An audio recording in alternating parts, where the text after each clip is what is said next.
জয় কৃষ্ণকালী মায়ের জয়, জয় সোনা মায়ের জয়, জয় মঙ্গলা মায়ের জয়। তো দেখো হাজার হাজার ভক্ত মাকে এত এত ভালোবাসে গো। মা যে করুণাময়ী কৃপাময়ী গো। মা যে সবার ডাকে সাড়া দেয়, কিন্তু মাকে অনুভব করা যায়, দেখা যায় না গো। সত্যিই চামড়া চোখ দিয়ে মাকে দেখা যায় না, মাকে অন্তরের দৃষ্টি দিয়ে দেখতে হবে। মা কি অতই সহজ গো। মাকে মন থেকে ডাকতে হয়। মঙ্গলা মা সব সময় বলেন মাকে মন দিয়ে ডাকো, ঠিক মা সাড়া দেবে, মা কিছু না কিছু দেবে। সত্যি তাই গো। মাকে মন দিয়ে ডাকলে পরে মা রাখতে পারে না, ঠিকই সাড়া দেয় ভক্তের ডাকে। তাই তো এত দূর দূরান্ত থেকে কৃষ্ণকালী মায়ের কাছে মায়ের ভক্তরা ফিরে আসে।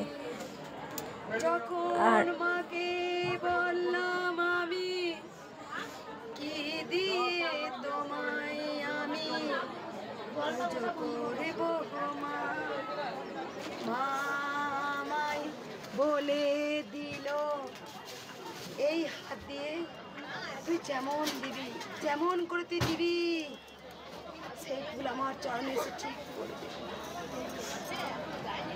কত দুঃখ প্রকাশ করতাম মা গো।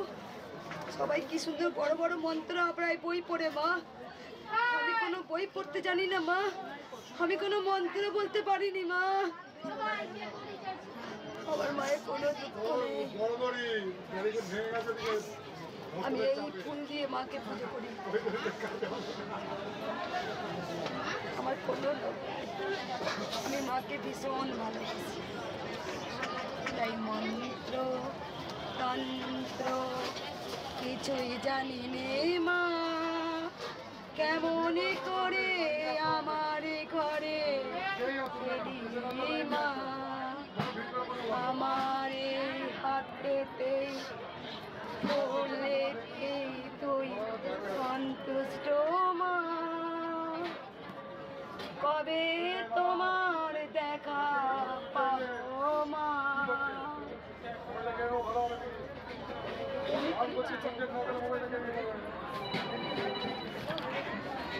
সবাই তোরা নিজের জন্যে পাগল হোস তোরা, আমি আমার মায়ের জন্যে পাগল মেয়ে, পাগল মেয়ে। আমার মা আর মেয়ে একই আত্মা, একই প্রাণ, সেটাই তো হয়েছে পরম আত্মা। কেউ মা মেয়েকে আলাদা করতে পারে কোনো দিন না। জয়। তো বন্ধুরা ভিডিওটা দেখলে যদি ভালো লাগে সবাই একবার মন থেকে বলো জয় কৃষ্ণকালী মায়ের জয়।